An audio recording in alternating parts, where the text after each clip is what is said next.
Afternoon my dear. इस समय geography आप लोग पढ़ेंगे और ज्योग्राफी में पिछले क्लास में क्या पढ़े थे? प्रकृति का मानवीय करण पढ़े थे और उसमें हमने ये स्पष्ट रूप से बताया था कि प्रकृति का मानवीय करण अर्थात प्रकृति का हेड बॉस मानव, अगर मानव अपने अनुसार से प्रकृति का जब उपयोग करने लगते हैं, अपने हिसाब से प्रकृति को इग्नोर करके आगे बढ़ने लगते हैं, तो उस स्थिति को कहा जाता है प्रकृति का मानवीयकरण। और वर्तमान समय में ऐसा दिखता है कि मानव प्रकृति के अनुसार से नहीं बल्कि अपने अनुसार से चल रहे हैं। प्रकृति का उपयोग अपने लाभ के लिए, अपने फायदा के लिए, अपने हिसाब से कर रहे हैं। यही सिचुएशन को कहा जाता है प्रकृति का मानवीयकरण। और वर्तमान ये चार के बीच संबंध क्या है उसको हम दिखाते हैं। ठीक, कॉमन समझते हैं जो दोनों चीज में, जैसे आज कोई ट्यूशन वाले हैं, इंग्लिश का ट्यूशन है तो वहां भी पढ़ता है यहाँ भी पढ़ता है, तो दोनों विद्यार्थियों क्या कहा जाता है? कॉमन कहा जाता है। जस्ट लाइक इसमें भी यही होता है कि एक अर्थशास्त्र है, दूसरा मानव भूगोल है। इन दोनों का जो अध्ययन क्षेत्र है तो कुछ ऐसे अध्ययन क्षेत्र होगा जो कॉमन होगा। ज्योग्राफी भी उसका अध्ययन करता होगा, इकोनॉमिक्स भी उसका अध्ययन करता होगा। तो दोनों जब कॉमन हो गया तो इसका मतलब क्या है? दोनों में संबंध है, तो कॉमन है ना, तब तो अलग है ही नहीं। दोनों को उस चीज का जरूरत है, इसका मतलब वो भी अध्ययन करता है, ये भी अध्ययन करता है, तब दोनों के बीच संबंध है। एक छोटा सा नस हम दे दिया आप लोगों को, एक नैरेटिव होता है ना, वो पकड़ के दे दिए इसको, इस पॉइंट को सॉल्व करने के लिए। अब यहाँ आएंगे तो यहाँ भी वही चीज, राजनीतिक शास्त्र, पॉलिटिकल साइंस के अध्ययन में कौन कौन चीज आते हैं और मानव भूगोल के अध्ययन में कौन कौन चीज आते हैं। लेकिन कुछ ऐसे होंगे जो इसमें भी किया जाता होगा अध्ययन, इसमें भी किया जाता है। तो एक कॉमन को दिखा देना है, संबंध स्थापित कर देना है। बिल्कुल छोटा सा नैरेटिव दिया आपको, पकड़ के छोटा सा पॉइंट पकड़ के दे दिए, इसको पकड़ के रगड़ दीजिए, हो गया। समझ गए क्या आपको ये कंसेप्ट समझ में आया? मैंने क्या कंसेप्ट दे रहा हूँ आपको? ये दोनों के कॉमन को दिखाना है और संबंध स्थापित करवाना है, बस सिर्फ कॉमन को दिखाना है कि दोनों में कॉमन क्या है। जैसे मैं इसके और इसके बीच संबंध स्थापित कर रहा हूँ, देखिए उसी आधार इसी थॉट हम कहेंगे कि मानव भूगोल में मानव के विकास हेतु, मानव के रोजगार हेतु फैक्ट्री इत्यादि का अध्ययन किया जाता है। ठीक उसी तरह से अर्थशास्त्र में भी फैक्ट्री, रोजगार इत्यादि का अध्ययन किया जाता है। अतः दोनों में एक ही विषय क्षेत्र का बहुत ऐसे विषय क्षेत्र हैं जो दोनों में अध्ययन होता है। अतः इससे स्पष्ट होता है कि दोनों के बीच संबंध है। बस ऐसे उसी कॉमन को लेके इस पर पॉलिश मारेंगे और तुरंत इसको रगड़ देंगे। आगे समझ में, यही है ट्रिक, कंसेप्ट है। लोग कहता है ना कि याद रखना है, कुछ नहीं याद करिए। यहाँ पर तो हम याद करने वाला कोई विकल्प भी नहीं छोड़ेंगे, आप सिर्फ छोटे छोटे कंसेप्ट देते रहेंगे और जिस पर आप हर एक क्वेश्चन पर अपने लॉजिक के आधार पर जवाब देते रहेगा। थोड़ा सा कंसस रहिएगा, तो सिर्फ अपसेट नहीं होने का है, वो भी अच्छे ज्योग्राफी की तरफ से दोनों विषय के अंतर्गत किया जाता है।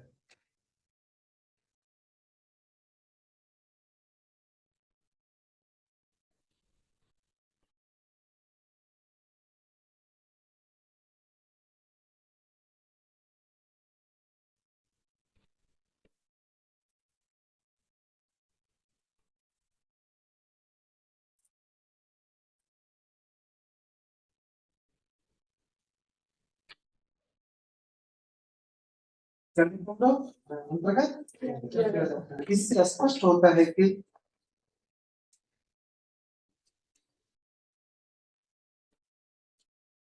मानव भूगोल का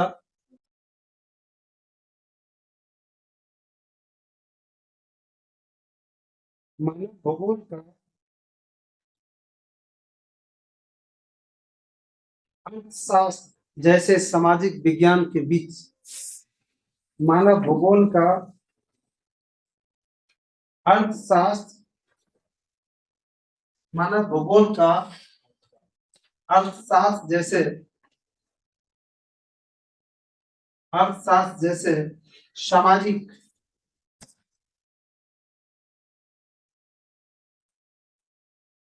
मानव भूगोल का अर्थशास्त्र जैसे सामाजिक विज्ञान सामाजिक विज्ञान के बीच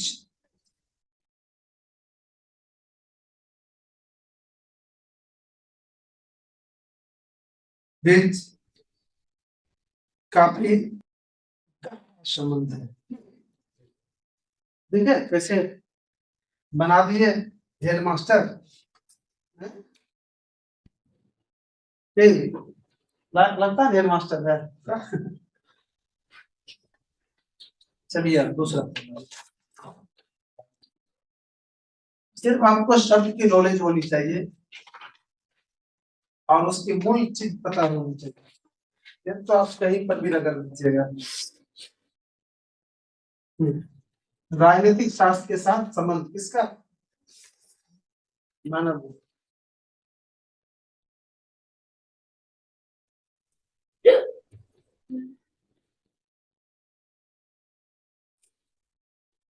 देखिए, राजनीतिक शास्त्र के साथ संबंध आराम से लिखिए।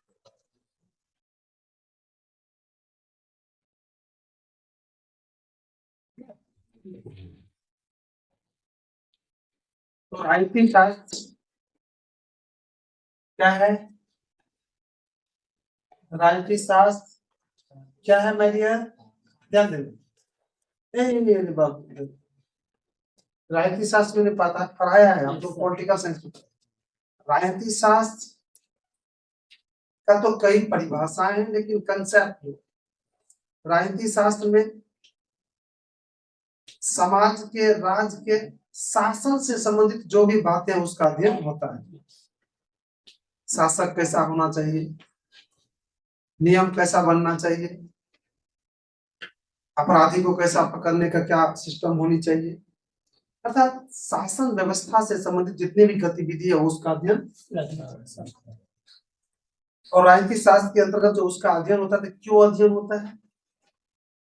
क्योंकि समाज का विकास हो सके, समाज में शांति स्थापित हो सके। और मानव भूगोल का भी उद्देश्य क्या है? सोने मानव भूगोल का अध्ययन क्या क्यों कराता है? वो भी उसका उद्देश्य क्या है? कि मानव का कल्याण हो सके, मानव का विकास हो सके, मानव समाज में शांति स्थापित हो सके। देखिए, दोनों का उद्देश्य, इसका भी उद्देश्य और इसका भी उद्देश्य, दोनों का उद्देश्य लग रहा है सेम। और सेम जब उद्देश्य है तो दोनों के बीच संबंध। अगर मान लीजिए मैं कोचिंग वाले हो, कोई और कोचिंग वाले हैं, जो चीज मैं आपको कहता हूँ वही वही वो कोचिंग वाले भी कहते हैं, तो आप लोग एक बार में दिमाग लगा लीजिए, ओ दोनों के बीच संबंध है, तालमेल है, कुछ न कुछ। जो वो बोलता है वही ये भी बोलते हैं, इसका मतलब दोनों के बीच कुछ अंदरूनी तालमेल है। कह देते हैं तालमेल है। तो जस्ट लाइक इसमें भी यही बात है। मेरी लिखिए, देखिए राजनीति शास्त्र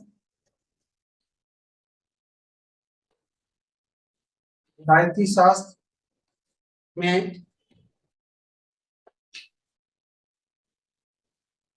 राजनीति शास्त्र में समाज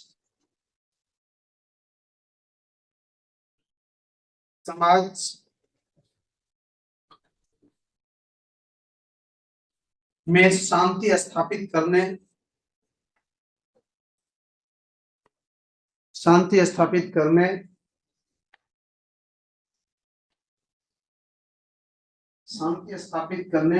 और विकास को गति देने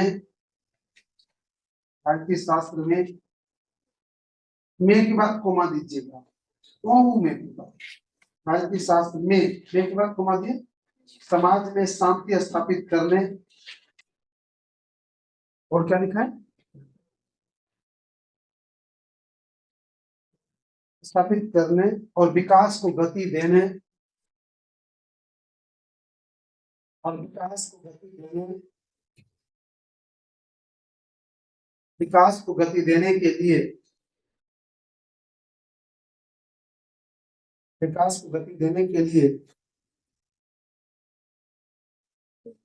हर संभव कार्य,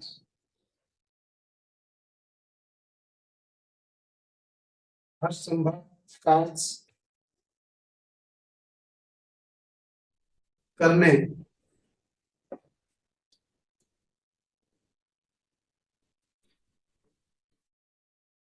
की सलाह दी जाती है।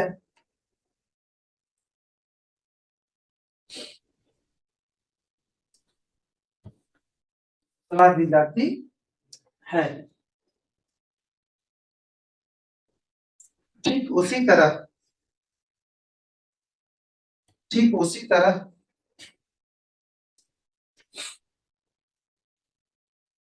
ठीक उसी तरह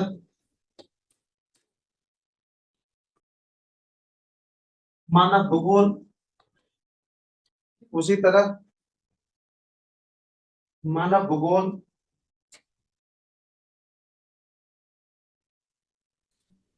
मानव भूगोल में भी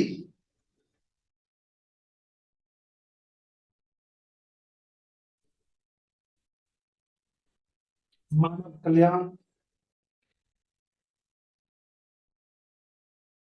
मानव कल्याण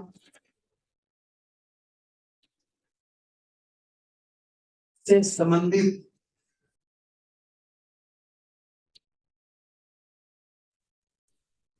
बातों पर जोर दिया जाता है।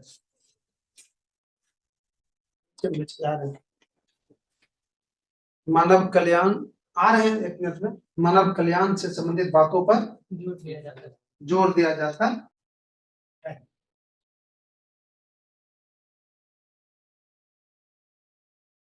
स्पष्ट है दोनों विषय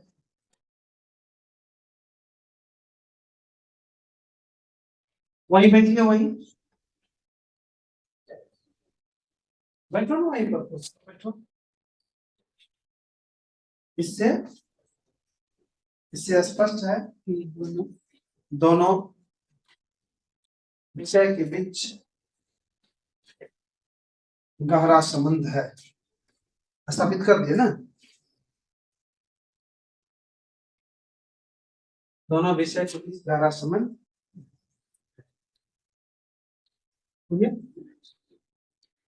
तीसरा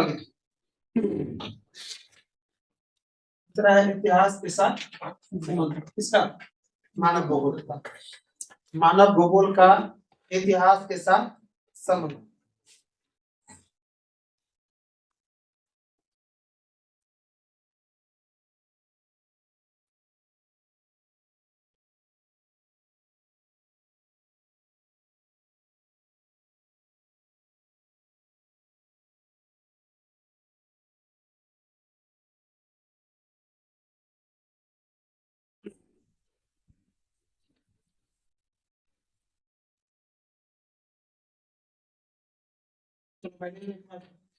रिमाइंड कर लो, इतिहास का मतलब मैं यार समझते होंगे, इतिहास का मतलब पुराने चीज, पुरानी बातें, बीती हुई घटना, पुराने स्थल इत्यादि इतिहास। इतिहास में जब भी अध्ययन होगा तो पुरानी स्थल की होगा, पुरानी घटना की होगी, पुराने बातें की होगी। तो अब कह रहा है कि ये मानव भूगोल के बीच कैसे इसका संबंध है। तो मैंने यार दो तरह की है, एक तो मानव भूगोल या भूगोल के अंतर्गत भी पुराने गतिविधियों का अध्ययन होता है और उससे वो सीख लेकर उसमें नए ढंग के चीज थे। भूगोल देख लीजिए, कोई भी भूगोल का पॉइंट मिलेगा, आपको लगेगा कि नहीं ये न्यू पॉइंट है, नहीं कि नहीं, वो न्यू वर्जन है माय डियर, समझ में आ रहा है? न्यू पॉइंट नहीं है, न्यू वर्जन है। तो पुराने कहीं पर कुछ उस टाइप का तकनीक, उस टाइप की उसको चीज मिला और उसको नया वर्जन में चेंज कर दिया। जो भी चीज आप देखिएगा भूगोल में वही, तो पुरानी चीज का अध्ययन कर रहा है वो, तब तो नया वर्जन निकाल रहा है। अगर पुराना नहीं रहता उसके बाद तो नया वर्जन कहाँ से निकालता? तो दोनों, इस दोनों के बीच में क्या लगता है? संबंध है। चाहे अभी देखिए हाथ से लोग काम कर रहे हैं, पहले हाथ से काम करते थे, धीरे धीरे क्या किया, मशीन से। तो अब देखिए मशीन की बात करता हूँ, पुरानी बात करता हूँ, हड़प्पा सभ्यता में खेत को पटाने की जो पानी डालते सिंचाई करने की जो एक पद्धति आई है, रहट। अगर इतिहास के छात्र होंगे इसमें तो जानते होंगे, नहीं तो बताएंगे। रहट, रहट एक सिंचाई की पद्धति थी।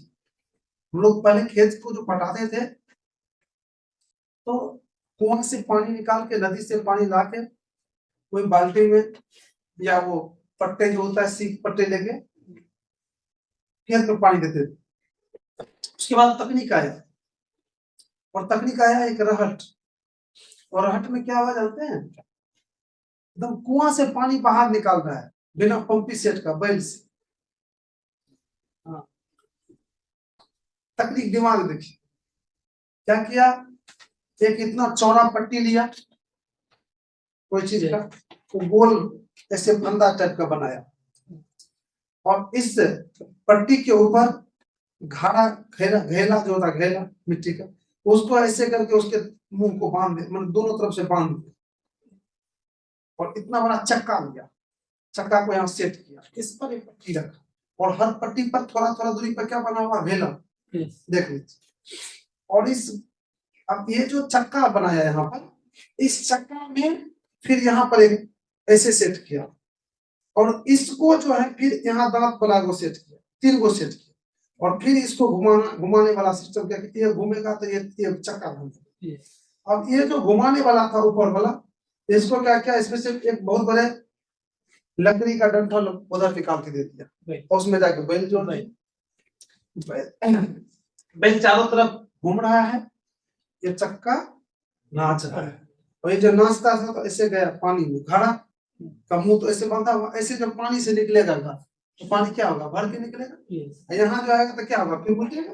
तो पानी इधर यहाँ उल्टने की जगह यहाँ ऐसे लगा दिया, पानी इसमें आ रहा है।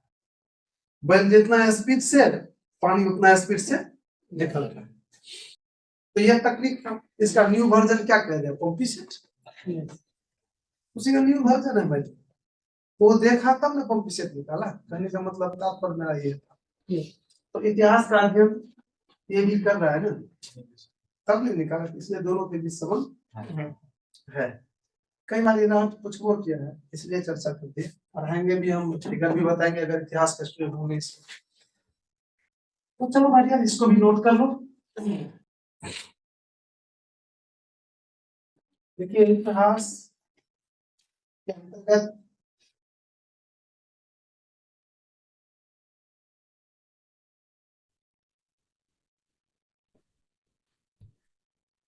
पुराने तकनीक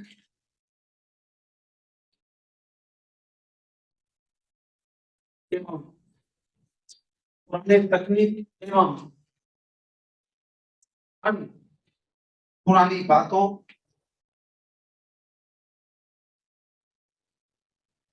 अन्य पुरानी बातों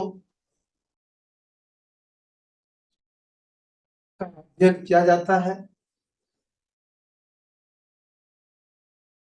अध्ययन किया जाता है।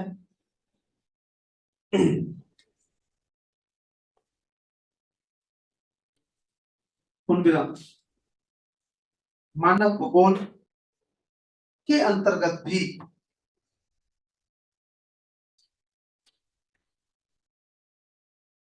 मानव भूगोल के अंतर्गत भी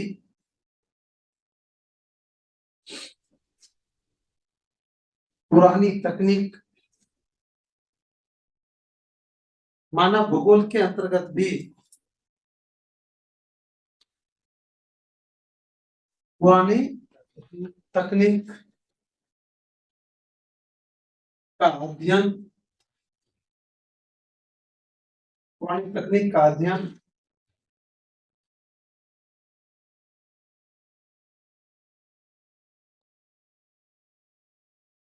पुरानी तकनीक का अध्ययन होता है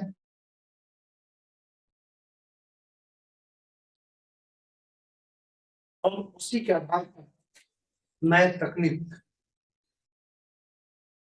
और उसी के आधार पर नए तकनीक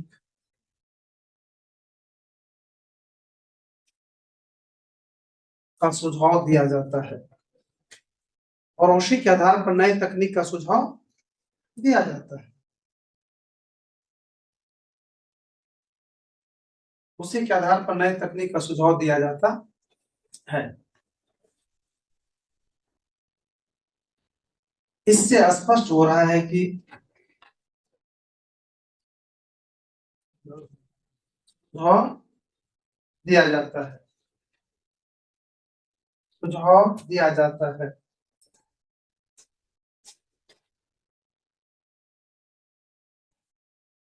जो छूट गया क्या? में लिखा है कि उसी के आधार पर नए तकनीक का सुझाव दिया जाता है। तो क्या यहाँ तक इससे स्पष्ट हो रहा है कि इससे स्पष्ट हो रहा है कि इतिहास और मानव भूगोल के बीच संबंध है। इतिहास और मानव भूगोल के बीच संबंध है।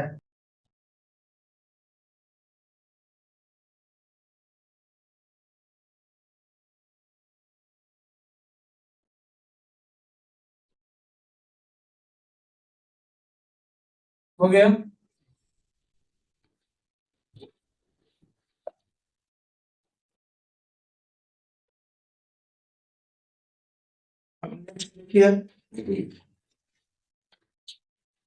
गणित के साथ संबंध, ये तो आसान संबंध स्थापित करना है नहीं। भूगोल में सूर्य से पृथ्वी की दूरी ज्ञात की जाती है। कैसे? किससे?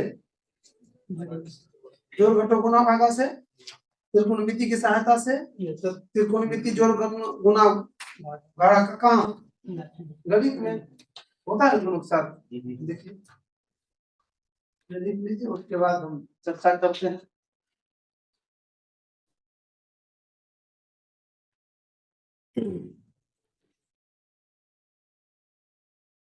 देखिए जिस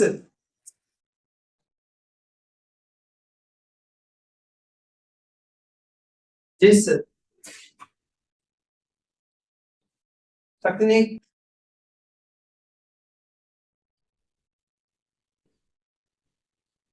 जिस तकनीक कोमा जिस तकनीक कोमा सिद्धांत कोमा सिद्धांत का गणित में अध्ययन किया जाता है। गणित में अध्ययन किया जाता है उसी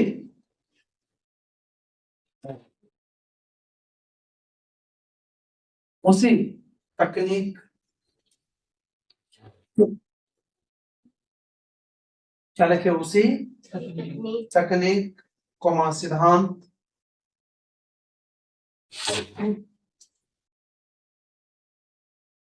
सिद्धांत का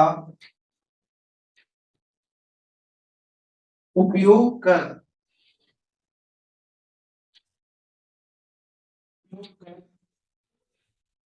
मानव भूगोल के विद्वान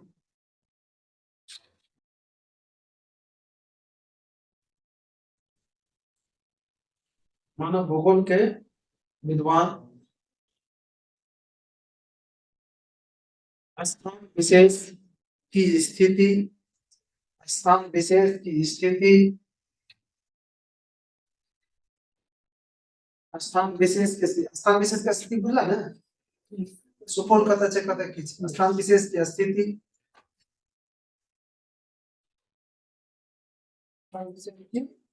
स्थिति कोमल ग्रह उपग्रह की दूरी आदि का अध्ययन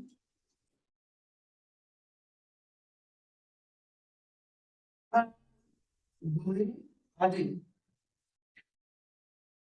तय करते हैं अध्ययन नहीं दूरी आदि तय करते हैं अध्ययन भी चलेगा लेकिन तय बढ़िया देगा तय करते हैं इससे स्पष्ट हो रहा है कि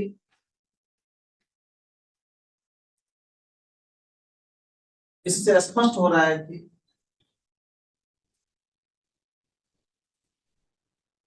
इससे स्पष्ट हो रहा है कि मानव भूगोल और गणित के बीच भी मानव भूगोल और गणित के बीच भी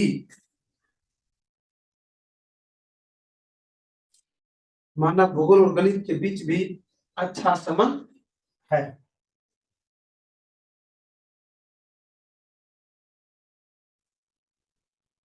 बोले पहले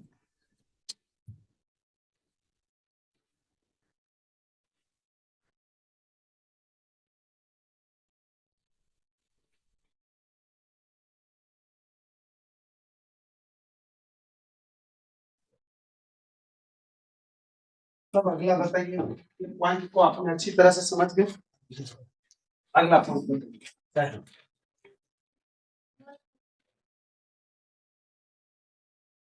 अगला पॉइंट है आपका मानव भूगोल का अध्ययन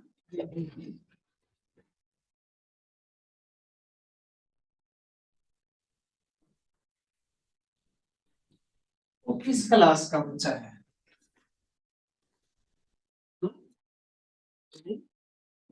वो जो नीचे बैठी हुई है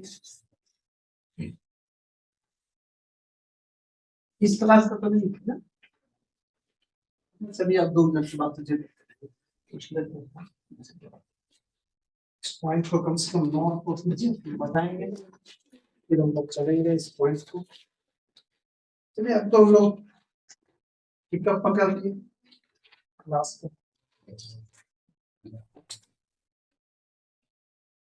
इस पोजीशन में आ गए हैं कि अब जैसे चाहे धीरे धीरे आप लोग को देख रहे हैं कि लिख भी लेते हैं समझ भी जाते हैं मगर बस उस चीज को ध्यान रखना लोग डरिए ला जाइएगा नहीं थोड़ा सा भी अगर ना समझ हो तो आप क्वेश्चन कीजिए हमसे उसमें डरना लग जाना कि कोई बात नहीं बिल्कुल स्पष्ट रूप से लिखा हो भी होना चाहिए आपकी कॉपी में ऐसा नहीं कि जैसे अभी छूट गया तो बोला हमको बहुत अच्छा लगा बिल्कुल इसी तरह से चलिए कोई थोड़ा सा भी आपको धर्मराज नहीं होना चाहिए बिल्कुल आप हमको चलाइए मेरा क्लच ब्रेक सब आपके हाथ में है ठीक जैसा चलाना है वैसे चलाना है इसमें कोई हड़बड़ाहट के लिए कोई लाज नहीं होनी चाहिए कोई डर नहीं होनी चाहिए धीरे धीरे आपको मालूम है कि आपको स्लो अच्छे में लगेगा अपने स्पीड कीजिएगा ठीक है अपना हाथ में रखेंगे तो क्या चालू चलेगा आपके हाथ में दे दिया अपने आप स्पीड करिएगा और सर स्पीड एक्सीलेटर मजा आती है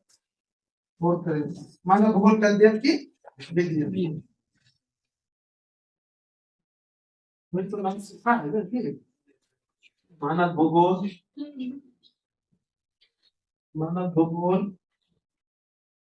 फिर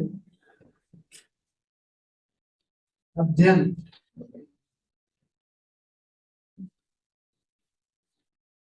विधि विधियां हैं क्या एक से अधिक होगा तो इसलिए क्या लग गया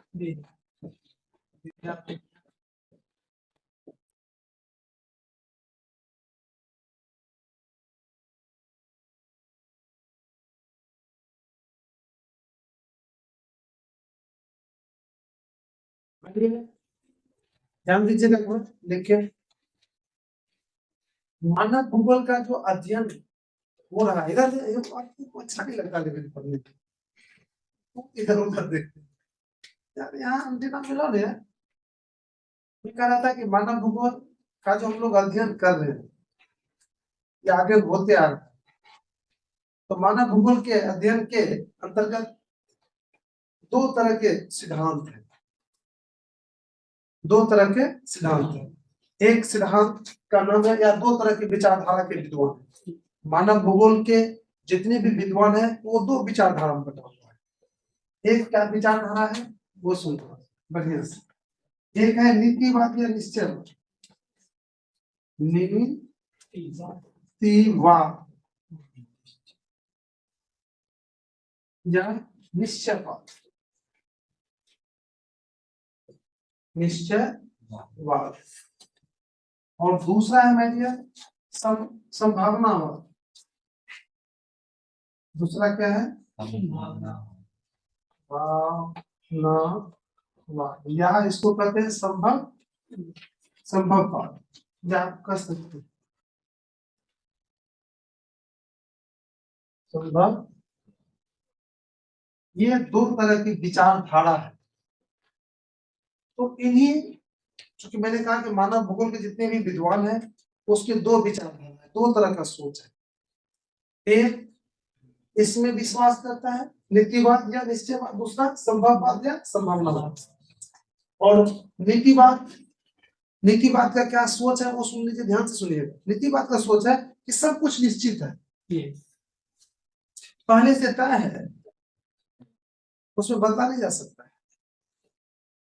दिन होना है रात होना है तय है, इसका मानना है, इसको बदला नहीं जा सकता है। अर्थात ये कह रहा है कि हर चीज तय है पहले से। तो नीतिवाद के निश्चयवाद अब संभव हम बात करता है कि पहले से कुछ तय नहीं, सब कुछ में परिवर्तन किया जा सकता है, सब कुछ किया जा सकता है। तो ये जो दो विचारधारा हैं, इन्हीं दोनों विचारधारा का जो अलग अलग अध्ययन करते हैं वही मानव भूगोल के अध्ययन विधि कहलाते हैं। अर्थात मानव भूगोल के अध्ययन की कितनी विधियां? दो। एक नीतिवाद या निश्चयवाद, दूसरा संभावनावाद या संभववाद। यही दो विधि है। इन दोनों विधि पर हम चर्चा करेंगे। कौन इसके विद्वान है उसको चर्चा करेंगे। अगर आप बुक लिए होंगे या अन्य साधन में कहीं अगर इस टाइप की पॉइंट देखिएगा तो रात में पढ़ लीजिएगा। कल क्लास है कि नहीं आपको? तो नेक्स्ट सप्ताह है, नेक्स्ट सप्ताह आइएगा तो इस पर हम आप इस लायक बन के आइएगा कि हमसे डिस्कस कीजिएगा। किसके विषय में? अर्थात ये आप लोगों को SW रह गया, होमवर्क रह गया, सेल्फ स्टडी रह गया, इसका सेल्फ स्टडी कीजिए। ठीक, चलिए आज के क्लास को रोक रहे हैं क्योंकि आपका समय